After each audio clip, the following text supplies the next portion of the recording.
प्रिय छात्र छात्राओं, आज हम अपने बीए पार्ट फर्स्ट के सेकंड पेपर राजस्थान के इतिहास की तीसरी यूनिट के बारे में बात करेंगे। अभी तक हम अपने पिछले लेक्चर्स में राजस्थान के इतिहास के प्राचीन कालीन इतिहास और फिर मध्यकालीन इतिहास के बारे में बात कर चुके हैं कि किस प्रकार से प्राचीन कालीन इतिहास में प्राग ऐतिहासिक कालीन सभ्यताओं के अवशेष और फिर ताम्रयुगीन सभ्यताओं के अवशेष, फिर महाजनपदों के राजपूत के अवशेष, राजपूतों की उत्पत्ति, गोहिलों, गुर्जर, प्रतिहार और चहमानों के बारे में हमने बात की थी। उसके बाद हमने अपने सेक्शन बी के अंदर जब मुसलमानों के राजस्थान पर आक्रमण प्रारंभ हुए और उनके राजपूत शासकों के द्वारा प्रतिरोध किए गए, जैसे रणथंभौर के राजा हमीर देव के द्वारा, चित्तौड़ के शासक राणा रतन सिंह के द्वारा और जालौर के शासक कान्हड़ देव के द्वारा प्रतिरोध किया गया मुस्लिम आक्रमणों का। और उसके बाद महाराणा कुंभा और महाराणा सांगा के द्वारा जो मेवाड़ की शक्ति का विस्तार किया गया, उनकी जो उपलब्धियां थी वो हम इसके अंतर्गत देखते हैं।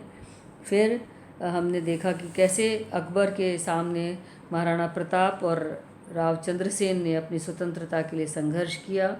फिर राजस्थान की हमने के समाज और संस्कृति के बारे में बात की और उसके बाद में हमने मीरा दादू कला और स्थापत्य कला के बारे में बात की।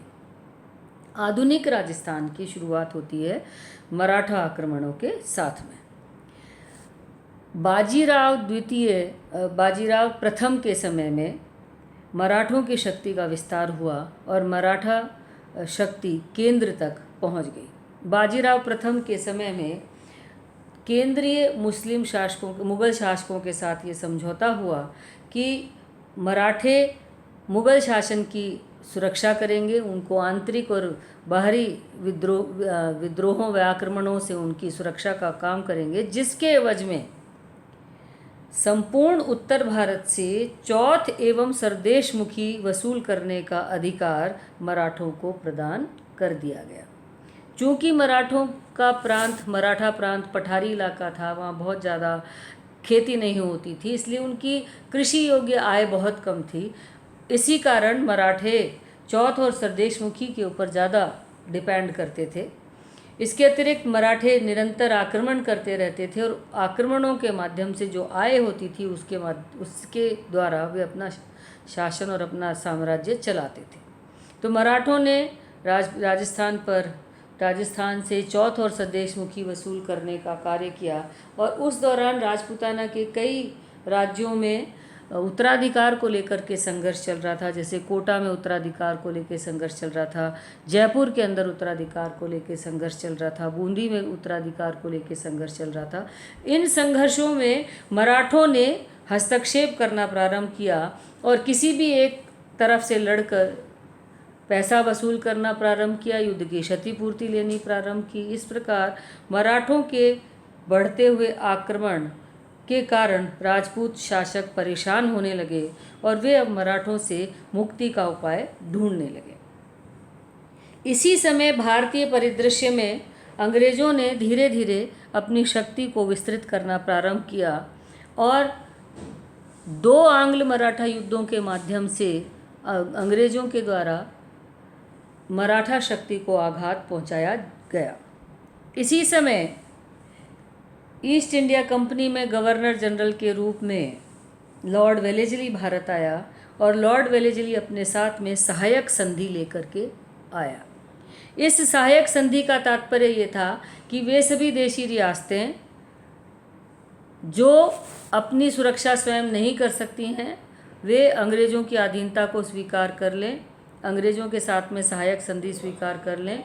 एक ब्रिटिश सेना उनकी सुरक्षा के लिए, आंतरिक और बाहरी सुरक्षा के लिए उस राज्य के अंदर रहेगी, वो राज्य उसका खर्चा उठाएगा। एक ब्रिटिश रेजिडेंट उस राज्य में रहेगा जो कि राज्य की गतिविधियों का निरीक्षण करेगा।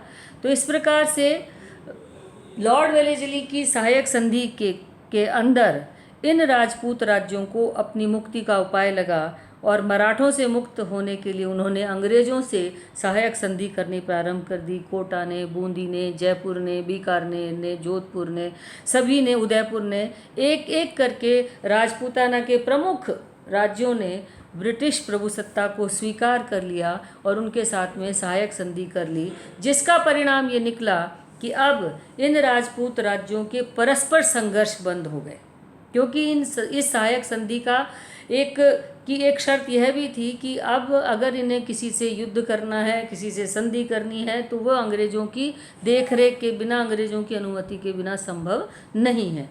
जिसका परिणाम ये निकला कि ये जो शासक थे, ये शासक अपनी प्रजा के प्रति, अपने राज्य के प्रति उदासीन रहने लगे, और क्योंकि अब उनका राज्य सुरक्षित है, उन्हें एक निश्चित रकम देनी है, साथ ही उन्हें राज्य के लिए सेना भी नहीं रखनी है, तो इस तरीके से ब्रिटिश प्रभुत्व को स्वीकार करने के बाद में इन शासकों का क्या उदासीन व्यवहार अपनी प्रजा के प्रति होने लगा। इसका एक और परिणाम ये निकला कि अंग्रेज़ों ने यहाँ के प्रशासनिक व न्यायिक व्यवस्था में बड़े परिवर्तन किए, क्योंकि यहाँ की प्रशासनिक व्यवस्था और न्यायिक व्यवस्था को वे अपने अनुकूल बनाना चाहते थे। इनका परिवर्तन हमें बहुत सारी चीज़ों पे दिखाई देता है। सामाजिक अवस्था पर परिवर्तन हुआ। सामाजिक अवस्था के अंतर्गत अंग्रेजी शिक्षा के परिणाम स्वरूप तथा विलियम बेंटिक के समय में सती प्रथा निषेध तथा कन्यावध के ऊपर रोक के कारण सामाजिक परिस्थितियों में कन्या शिशु वध तथा सती प्रथा पर प्रतिबंध लगाया गया। हालांकि व्यवहार में ये बहुत ज़्यादा प्रचलित नहीं हो पाया, लेकिन कानून बन गया था, जिस कानून का पालन बहुत ज़्यादा कड़ाई से नहीं हो रहा था। फिर भी आधुनिक शिक्षा के आने से, अंग्रेजी शिक्षा के आने से समाज का एक तबके में हमें परिवर्तन के लक्षण दिखाई देने लगे। अंग्रेज़ों के शासन का, अंग्रेज़ों के प्रभुत्व का हमारी राजस्थान की आर्थिक व्यवस्था पर भी प्रभाव हमें दिखाई देता है। भू राजस्व बंदोबस्त के अंतर्गत कई परिवर्तन किए गए ताकि अंग्रेज़ों की आय को बढ़ाया जा सके। जागीरदारी सिस्टम के आधार पर या एक मुश्त राशि के आधार पर भू राजस्व को बनाया गया, और इसका परिणाम ये निकला कि राजपूताना की जो प्रजा थी उसको तिहरे आर्थिक भार के ऊपर आना पड़ा। प्रजा की स्थिति ये थी कि प्रजा के मालिक ठाकुर थे, सामंत थे, सामंतों का मालिक राजा था और राजा का मालिक अंग्रेज था। ठाकुर को पैसा चाहिए, राजा को पैसा चाहिए और अंग्रेज़ों को पैसा चाहिए, तो प्रजा की को चौतरफा मार पड़ रही थी। उन्हें बहुत प्रकार के लाग वाग कर चुकाने पड़ रहे थे। राजस्थान में नमक और अफीम प्रचुर मात्रा में होता था और सारे भारत का नमक का उत्पादन राजस्थान से ही इसकी पूर्ति होती थी। अफीम की खेती नीमच, उदयपुर, चित्तौड़ के आसपास, नीमच के आसपास अफीम की खेती होती थी, और ये वो समय है जबकि अफीम की अंतर्राष्ट्रीय बाज़ार में कीमतें बहुत बढ़ चुकी थी। इसके कारण अंग्रेज़ों ने जयपुर और जोधपुर के शासकों से समझौता करके नमक के व्यापार पर अपना एकाधिकार स्थापित किया, और इसी तरीके से अफीम के व्यापार पर भी अपना एकाधिकार स्थापित किया, जिसका परिणाम ये निकला कि यहाँ के लोगों को नमक का उत्पादन करने की मनाही हो गई, और वो नमक जो कि बहुत ही सस्ती दरों पर प्राप्त होता था, या जिस नमक को बंजारे बेचा करते थे और बंजारे इसके माध्यम से व्यापार किया करते थे, वो सब खत्म हो गए, और अब नमक अंग्रेज़ों की मर्ज़ी के हिसाब से उसके दाम निर्धारित होते थे। इसी प्रकार से अफीम बेचने वाले जो किसान थे उनके सामने भी कोई विकल्प नहीं था। जो अंग्रेज़ व्यापारी थे वे अपनी मर्ज़ी के दामों से अफीम खरीदते थे और अंतर्राष्ट्रीय बाज़ार में उन्हें ऊंचे दामों के ऊपर बेचते थे। आधुनिक भारत में कंपनी के शासन में लॉर्ड डलहौजी की नीतियों के कारण 1857 में क्रांति हुई, और उस क्रांति के कारण ब्रिटिश इंडिया में बहुत से इलाकों में क्रांति का प्रभाव पड़ा। हालांकि बड़े स्तर पर सभी देशी रियासतों में 1857 की क्रांति का कोई विशेष असर नहीं पड़ा। यहाँ तक कि राजपूताना के शासकों ने अंग्रेज़ों का समर्थन ही किया, लेकिन फिर भी राजस्थान में नसीराबाद में जो छावनी थी वहाँ पर 1857 का विद्रोह हुआ।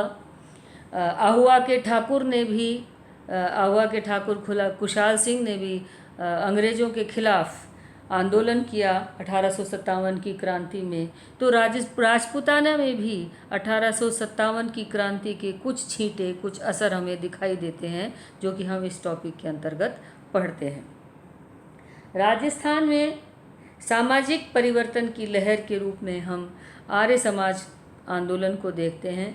राजस्थान में दयानंद सरस्वती स्वयं भी भारत में आए, राजपूताना में आए थे, और इस प्रकार से आर्य समाज के द्वारा धार्मिक व सामाजिक कुरीतियों को दूर करने के लिए एक अलख जगाया गया, एक आंदोलन किया गया, जिसका प्रभाव हमें राजपूताना में भी दिखाई देता है। तो राजस्थान में आर्य समाज का क्या प्रभाव रहा वह हम इस टॉपिक के अंतर्गत देखते हैं। उसके बाद अंग्रेज़ों की दमनकारी नीतियों के कारण किसानों को अपनी खेती करने में व जनजातियों को अपनी ज़मीन पर कब्जा बनाए रखने में बहुत ज़्यादा दिक्कतें हो रही थी। किसानों को उनकी खेती से बेदखल किया जा रहा था, या जबरन उन्हें इस प्रकार की खेती करने पर मजबूर किया जा रहा था जो वो करना नहीं चाहते थे।